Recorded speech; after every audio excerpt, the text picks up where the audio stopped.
all my small businesses. I was the first one to work, I was the last one to leave, I was the last one to be paid. And the struggles that small businesses have gone through during this COVID has been tremendous. We've tried to help doing the PPP and others, but here in Georgia, the excitement everybody had knowing that they were going to get an all-star game, that it was going to give you really the opportunity to kickstart the economy one more time and people coming out.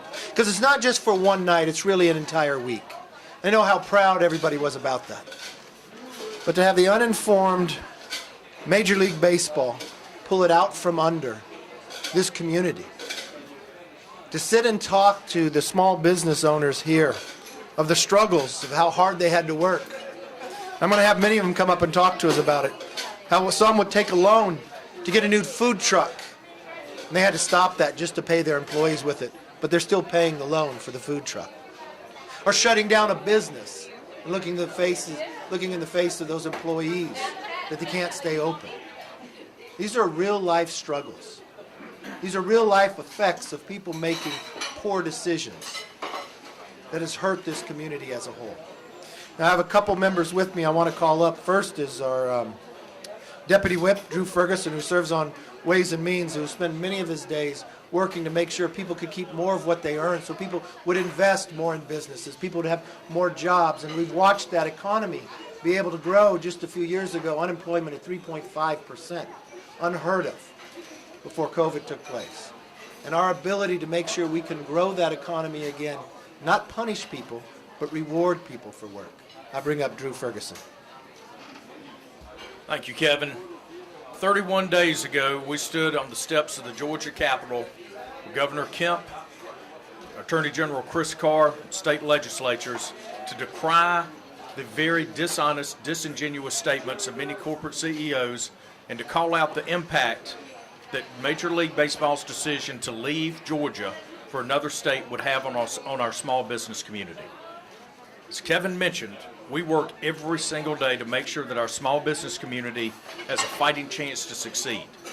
Whether it's dealing with employees, whether it's profitability, logistics, whatever it may be, this country should be the most competitive place in the world to do business.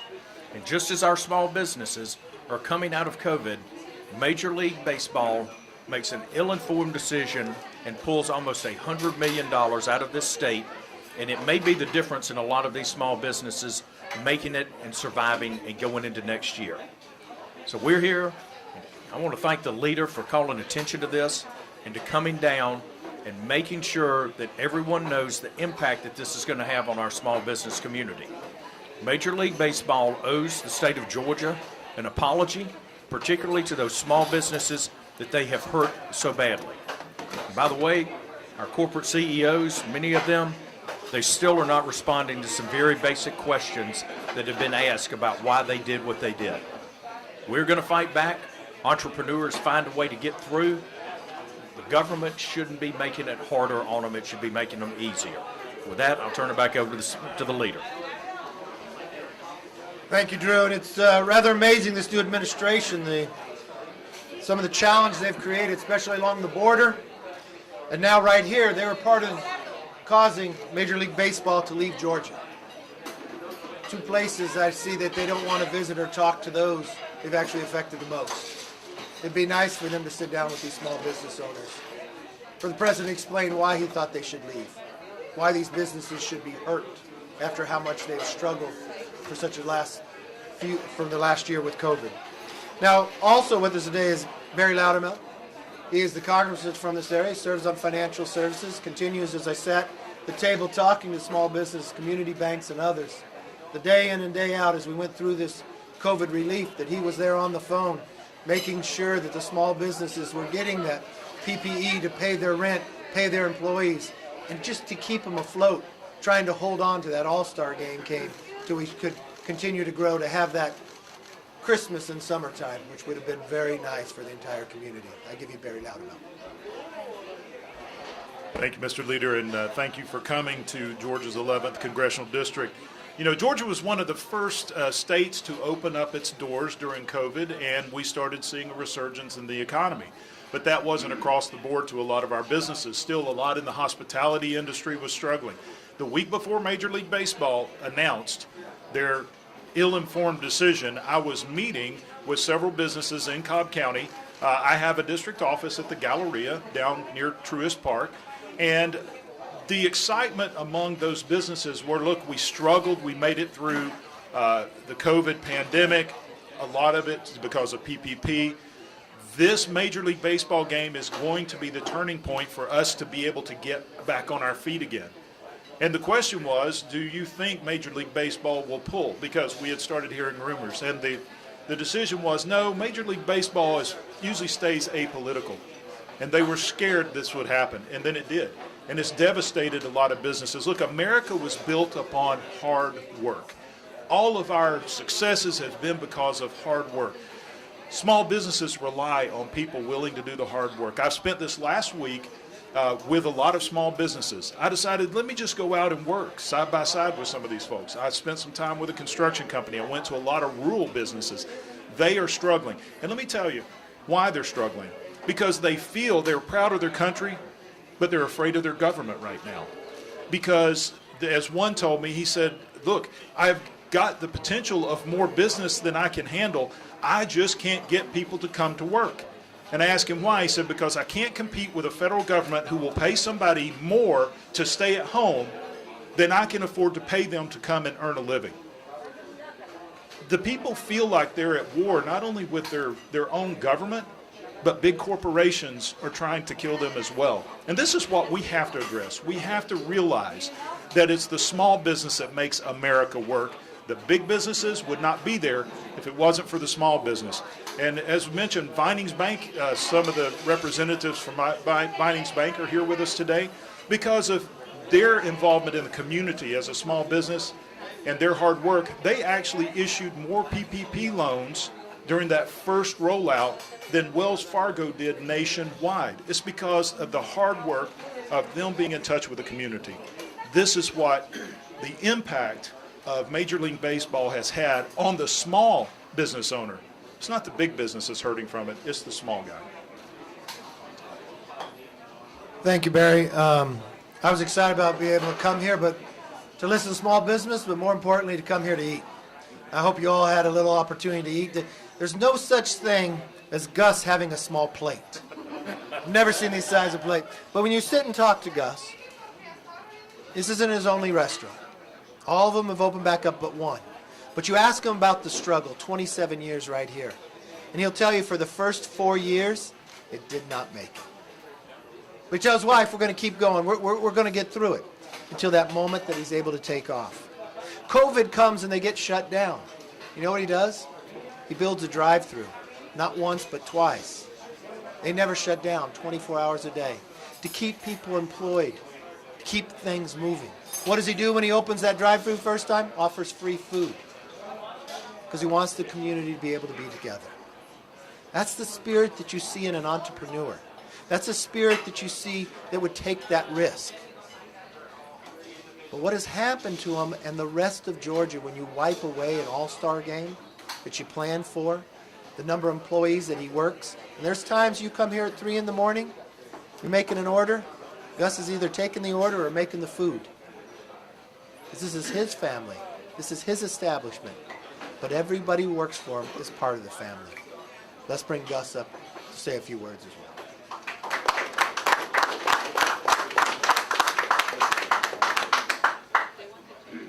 I want to thank everybody for coming today, for sure.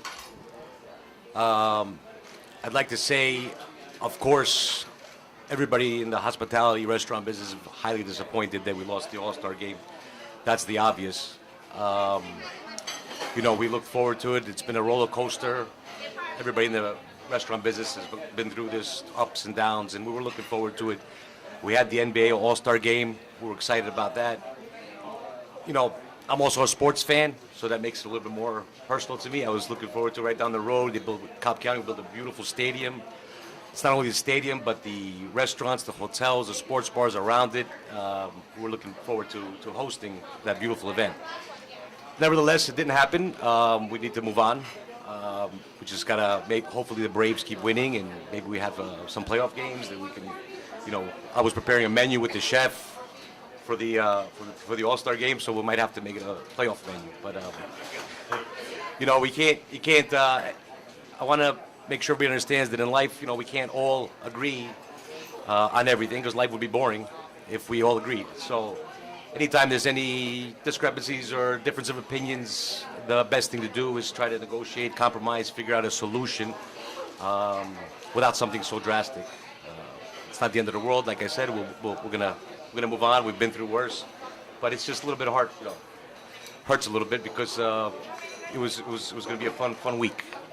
But best way to ever figure out or reconcile differences is sit down and come up with a better solution next time. That's my opinion. I want to thank everybody for coming again. I appreciate it. Thank you. Any disagreement we have in this country, I think if a few sides would sit down, have dinner, maybe bring one of your mom's pies out, I'm sure by the end, we'd all be together. We'd be back there. I spent the morning going through Brent Brown's business, security company. Started when he was young. I think he was just 26 years old. He took a risk. Now he has 1,800 employees. A lot of planning was involved for all the security that would take place from other events and others that were happening in that All-Star game. Unfortunately, that's not taking place. But Brent continues to keep his employees on. And so I went through to meet him. A number of the young employees started as an intern and just been hired, working there for 7, 10, 20 years. That's the difference that it can make. And he's committed to continue to work forward, even though he's going to miss out on all the resources and the planning of what they're going to have. So let me bring up Brent Brown with Brown International Security. I'm Britt Brown. I'm founder of Chesley Brown International, and it was my pleasure to have you all visit this morning, not just speaking as congressmen, but as fellow entrepreneurs. Entrepreneurs always figure out ways to deal with the challenges. And you don't build a company over the last 30 years without those challenges. But this is one after another. We're dealing with COVID. We're obviously first responders, so we never send anybody home. Then we start dealing with competing with the federal government to pay more to keep people at home. So recruiting goes through the roof. Cost of people go through the roof. And frankly, the first line of defense, there's not enough people that are willing to pay the difference to do that. And now we get the challenge of Major League Baseball taking another opportunity away from not just the business people and the entrepreneurs, but the hardworking men and women. They're affected just as much as we are, actually more so. We can survive this, but this is hourly wage people that they can't afford to not have a job. They can't afford to lose out. So as we started to see recovery, this is one more thing that we just have to work against. So it's my pleasure to have you guys, and thank you for listening to me. I had the honor sitting with Sandra Cook. She owns Catered Southern Events, the number of events that she had. She's the one who told me the story. Had just gone to the bank to borrow money to get that food truck, and how that would have done so well during that All-Star game. COVID hits. You know what she does? She doesn't buy that food truck, but she uses that money to keep her employees going. She's still making that payment. That's the heart. Those are the faces that got hurt by an uninformed decision. Let me bring up Sandra Cook.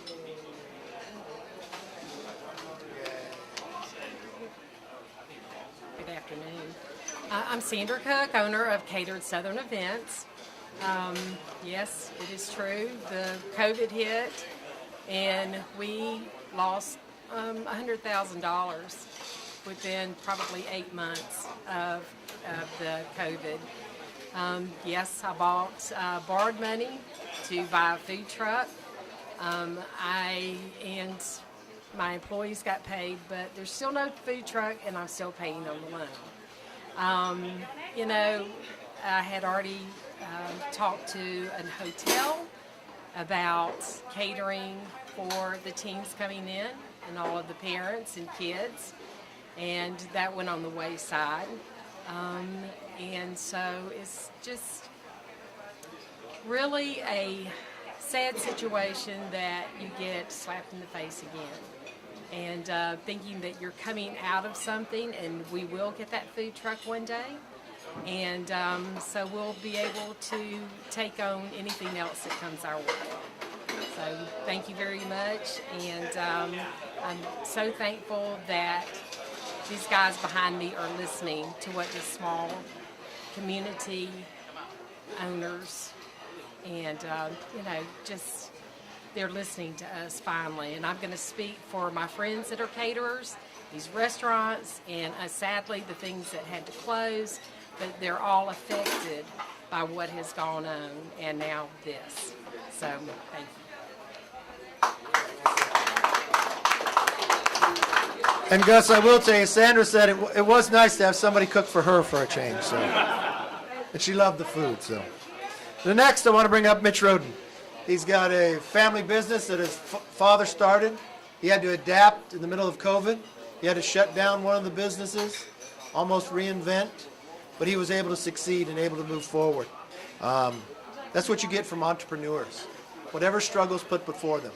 What they really want to see is people in government that are willing to listen, to knock down and break away the shackles that are holding them back. And that's what today's lunch was about. Let me bring Mitch up.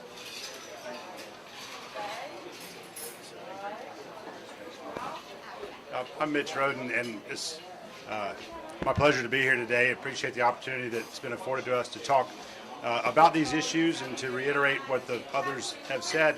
And that really is to put a face on the reality of decisions like this, which impact small businesses. And businesses that you never hear about, not Coca-Cola or Delta or big businesses, but small businesses, which really make up the fabric of our community. And those businesses are made up of individuals, of families, husbands and wives and children, and those are the people who are impacted by decisions like this.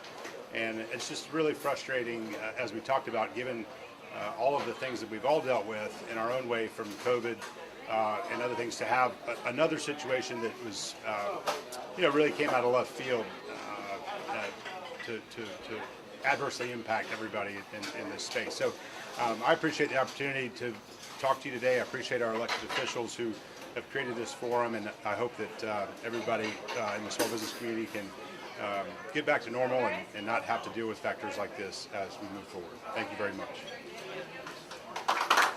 Thank you, Mitch.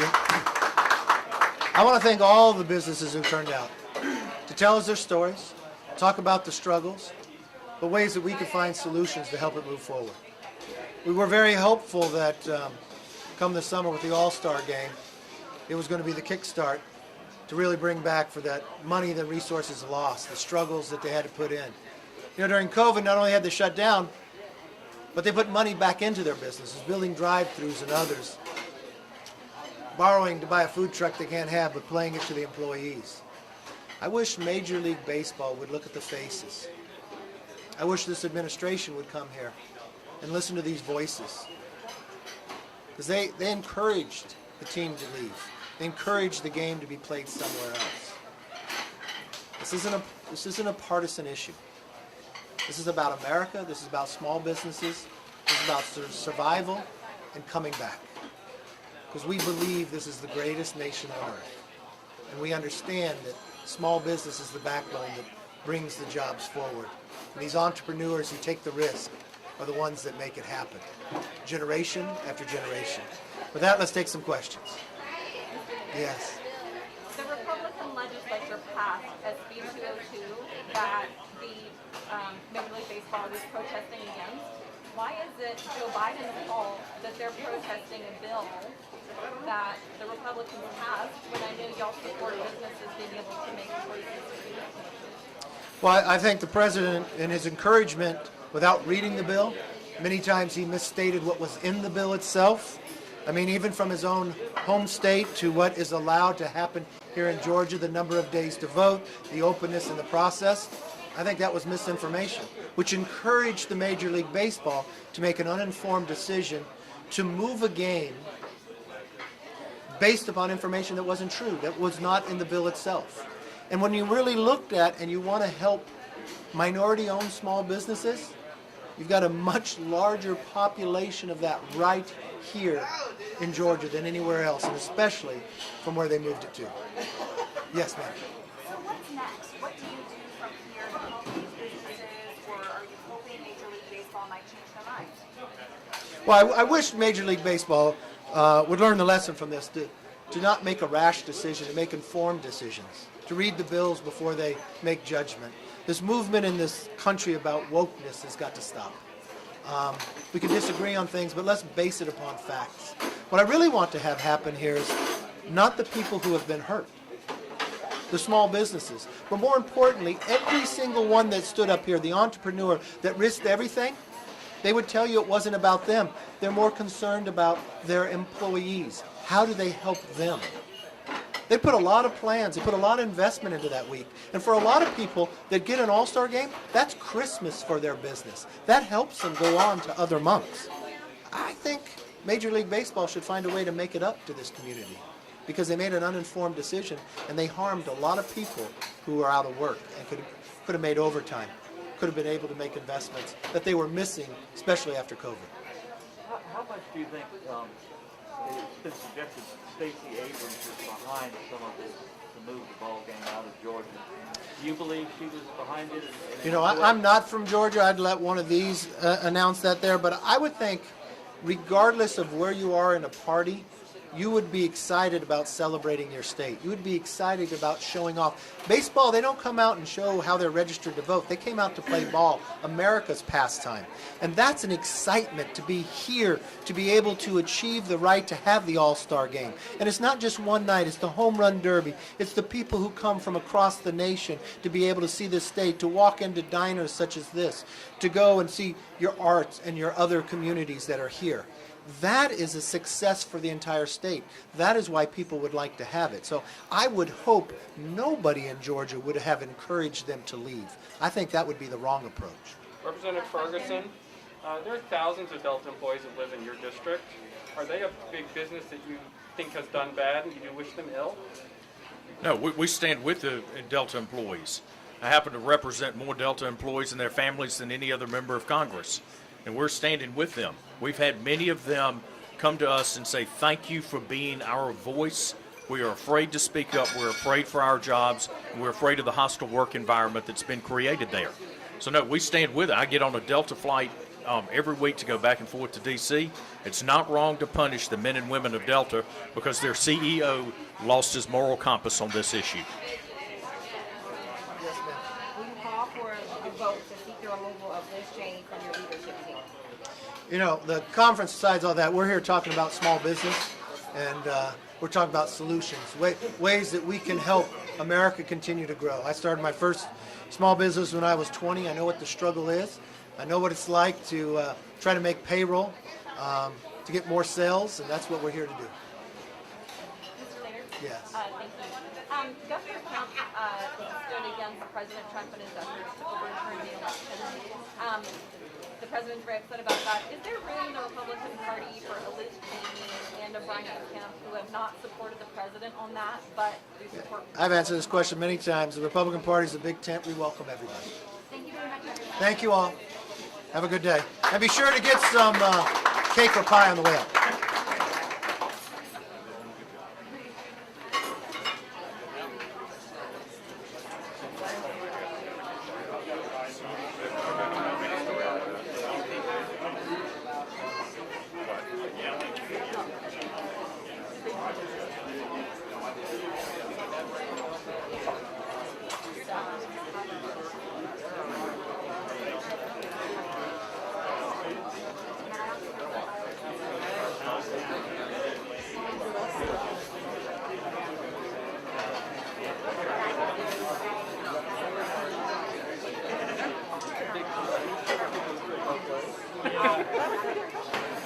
I'm just sitting here like, like all those.